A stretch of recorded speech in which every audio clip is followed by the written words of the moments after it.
Hey everyone, so we just had a great chapter, One Piece chapter 1110. So, last chapter we left off with the Gorosei being summoned, and this chapter, we just got probably one of the coolest, I don't even know how to rank this, because sometimes I go through like, what were the best One Piece character introductions? When Saturn was introduced, I was thinking, okay, this one definitely ranks very high up there, right? Other ones we've got like Kaido's introduction, Rayleigh's introduction, very low-key, very subtle, but also extremely impactful. Mihawk, there's so many great One Piece character introductions. Saturn's I definitely put up there in that pantheon, but now I don't even know what to say, because with the Gorosei, he threw all four of the remaining ones at us at once, and this is the most space that Oda has devoted to a single panel in God knows how long. I think I saw people talking about how this was the first time Oda did a true full spread like this in a long time. I don't remember how many chapters ago, but it has felt like a while, because in recent times, Oda, the story just has so much going on.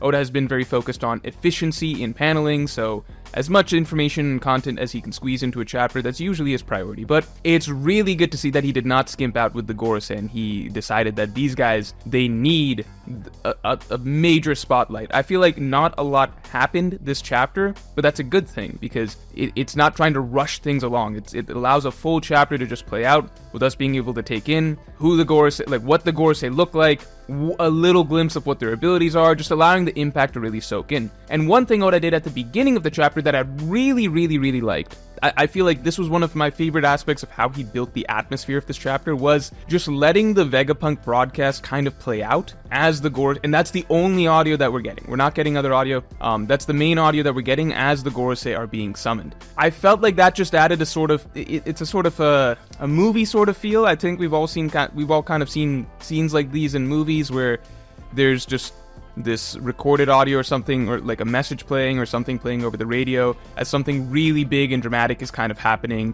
in the forefront in the actual scene of the movie, right? It adds a sense of a sort of calm before the storm of just a very singular, simple line of audio playing.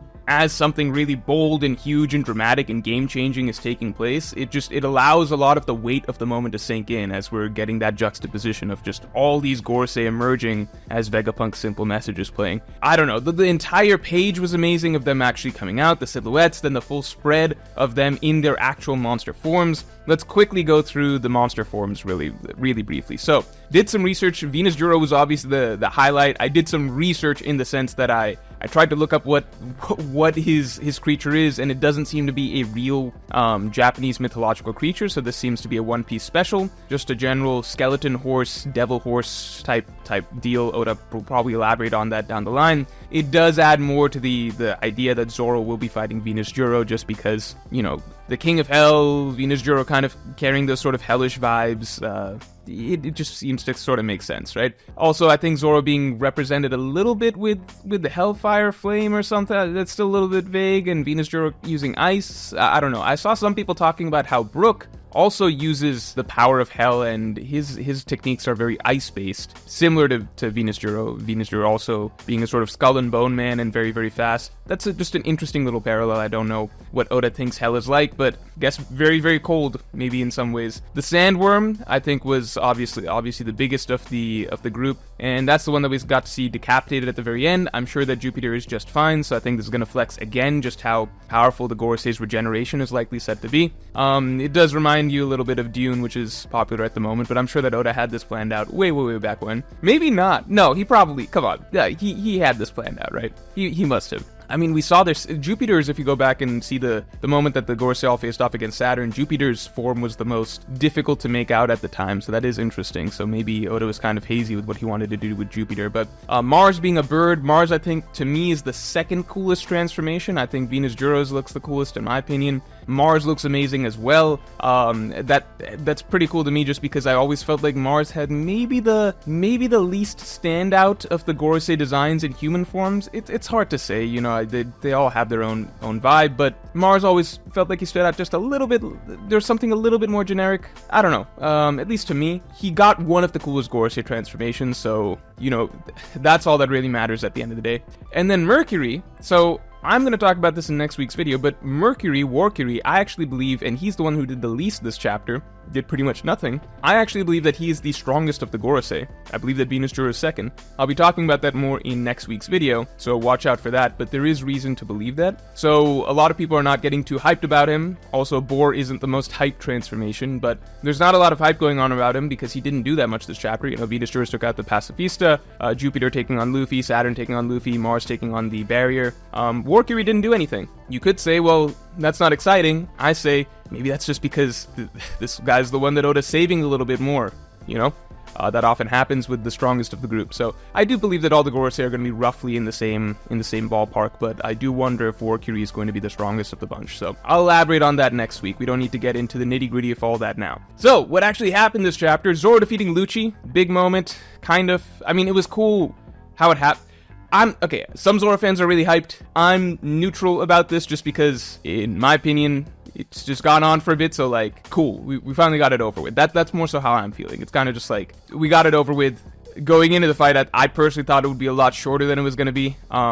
So, it's done, right? To me, it's not like a, whoa, Zoro's so hype, or a, wow, that was embarrassing. Like, to me, it's just past that. It's just like, okay, we're done, we're over with. Let's see something actually, like, I hope that Zoro actually gets to fight against a Gorosei or Kizaru or something like that, and we get to see something that I would view as personally really impressive. So the Lucci thing, just gonna forget about all that. Cool, done with, moving on. We do also see, because Venus Juro is really flexing this chapter, so I would love to see Zoro have an encounter with him. The Pacifista moment is low-key, if you think about it for a moment, it is one of the most impressive feats in all of One Piece, because even if you go back to, these Pacifistas are significantly stronger than the ones that the Straw Hats took out at Sabaody. And, you know, we were all freaking out that Luffy one-shotted a Pacifista at Sabaody. Zoro and Sanji both seemed like they could one-shot a Pacifista at Sabaody. These Pacifistas are much stronger, and Venus Juro is just tearing through all of them like they're fodder. And what he's doing is very precise because he's not actually cutting them. I mean, he is cutting them, but he's freezing them so that they can be repurposed for future use, I imagine. So it's just a very, very hyper-efficient and extremely quick way to deal with the situation at hand and just quickly turn things back to the world government side. Jupiter, obviously, we don't really get to see a lot of what he can do. Being a giant worm, you know, he swallows Luffy, that doesn't mean that much, but the giants come in and save him. Mars is what I'm interested in, because people are talking about the potential for Mars-Sanji matchup, just because Sanji's kind of got his eye on him, and right now where Mars is at, which is up in the sky, Sanji's probably the only one who can effectively deal with him, just getting up there. So we've got a lot of potential for cool matchups down the line. Obviously, Dorian Broggy coming in at the end to help Luffy was cool. I'm really curious how they're going to match up against the Gorosei, because we've all wondered just how strong Dorian Broggy actually are. I've heard everything from, like, okay, Yonko Commander, Yonko First Mate. Some people have even heard scale them to, like, Admiral level or something like that. And then some people have heard say that they're as strong as, like, Kaido or Big Mom. I don't know about all that, but, you know, this is a cool start. I don't think that they did anything of note permanent to Jupiter, but next run of chapters is just going to be absolutely amazing, right? We're set up for one of the most unpredictable One Piece finales probably ever. And I encourage you to go check out the most recent video if you want to see what I'm talking about, and it's just continuing to deliver in the same ways that I was talking about in that video. So lastly, we've got a comment from the Voice of the People, my top tier of patrons. So Olu Wampt said, first of all, just the title Planetfall is amazing. Oda is continuing to up the stakes of the final saga. Taking the Pacifistas out here is making this whole situation feel a lot more dangerous. I really don't know how these 7 minutes are going to go. So taking out the Pacifista was huge, because what was happening, and again, I encourage you guys to go check out the latest video, but what Oda is a master of, and what he's been really pulling off phenomenally well this arc, is the feeling of the tides shifting back and forth. So every time the heroes make some progress, something happens to counteract that progress and up the challenge, right? So what happened right before this? Well, the Straw Hats had kind of started to turn, the Buster Call had started, Saturn and Kizaru were squaring up, the Pacifista were attacking, but then everything kind of turned around. Luffy comes back, right? Luffy's revived, he's taking on Saturn and Kizaru, and on top of that, Bonnie is now commanding the Pacifista, so all the Pacifista that were against them are now fighting back against the Marines. The Giants are coming in, taking on all these ships and the Vice Admirals, so suddenly the tide is swinging hard in favor of the Straw Hat Pirates and their friends. Then, things are getting a bit too easy, so Oda's like, okay, here's 4 more Gorosei. Now, clearly, Luffy cannot handle all 5 Gorosei at the same time. At least that's not what it looks like at this chapter. So things are looking much rougher for the Straw Hat Pirates. And then on top of that, the big swing, one of the big factors of the swing in their favor that just happened, which was the Pacifista switching to their side, Venus Juro quickly deals with that. So now all of these extra recruits that the Straw Hats briefly got are off the board as well. So now it really is like the Straw Hat Pirates and a couple of the Giants against all these Gorosei and Vice Admirals and obviously Kizaru. So I'm just excited to see the way things keep going. Obviously there's things that can happen to swing things back towards the Straw Hat side, such as the Ancient Robot, but we just have to see how it all plays out and how the Straw Hats manage to survive for this next 7 minutes. So with that, I'll talk to you all next week.